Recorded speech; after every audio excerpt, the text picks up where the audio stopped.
Iowa City, a look in the mirror, is where Iowa's second-half effort in Saturday's 31-14 victory over North Texas started.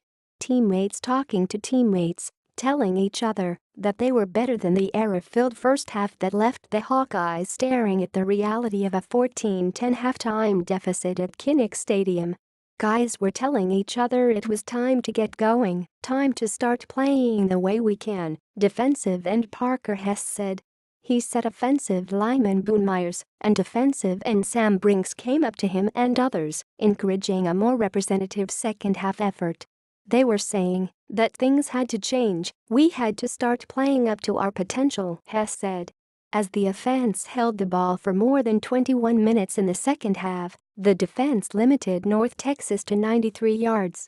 We had some communication things that we need to get cleaned up, but we came out and played better team defense after halftime, linebacker Josie Jewell said.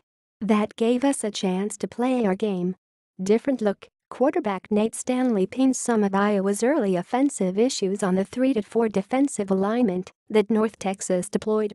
Trying to run the offense against it was difficult.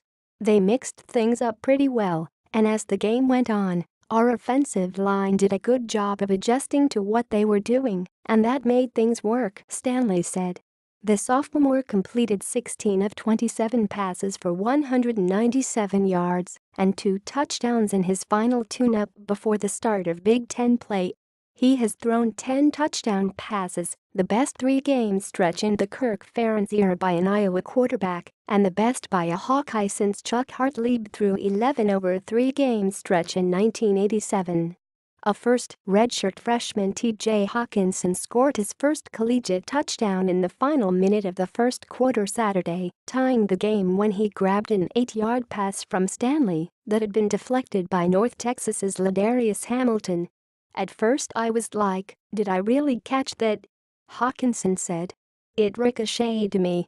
I wasn't expecting the ball at all, but once it sunk in it felt really good.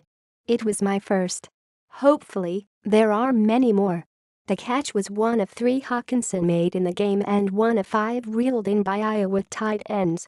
Hooker steps in. Amani Hooker figured his role Saturday would be confined mostly to playing in the Hawkeye defense's nickel and dime packages, given the pass-heavy nature of the North Texas attack.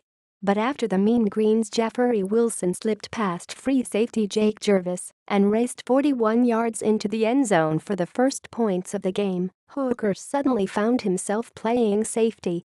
I've been working a bit at both safety positions, and the responsibilities are pretty much the same, Hooker said. I just stepped in and did the best I could.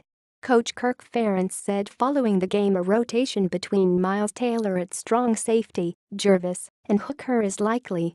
They've all been doing a decent job, Ferentz said. Block party. Iowa's Josh Jackson blocked a 40-yard field goal attempt by North Texas's Trevor Moore with just over 8 minutes remaining in the second quarter, a ball recovered by the Hawkeyes' Manny Rugamba. I was in the right spot to get a hand on it, said Jackson, who grew up less than 10 minutes from the North Texas campus.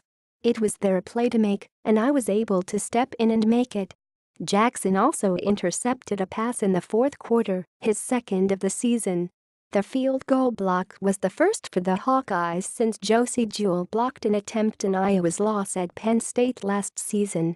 Topping 2,000, Akrum Wadley's work was limited Saturday, but with 8 carries for 24 yards, the senior did become the 15th Hawkeye to top 2,000 rushing yards.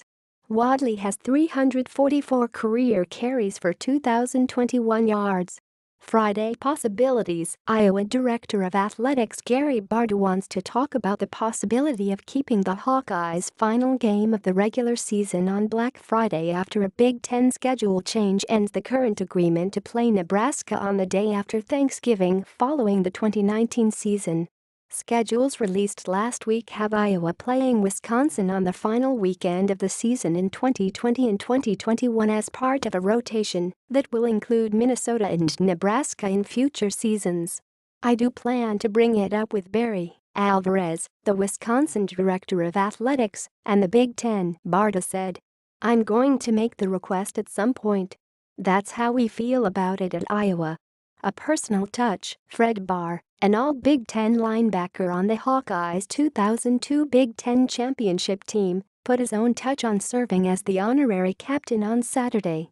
Barr showed up wearing gold and black bib overalls and a cowboy hat, then blew kisses to the crowd as he was introduced.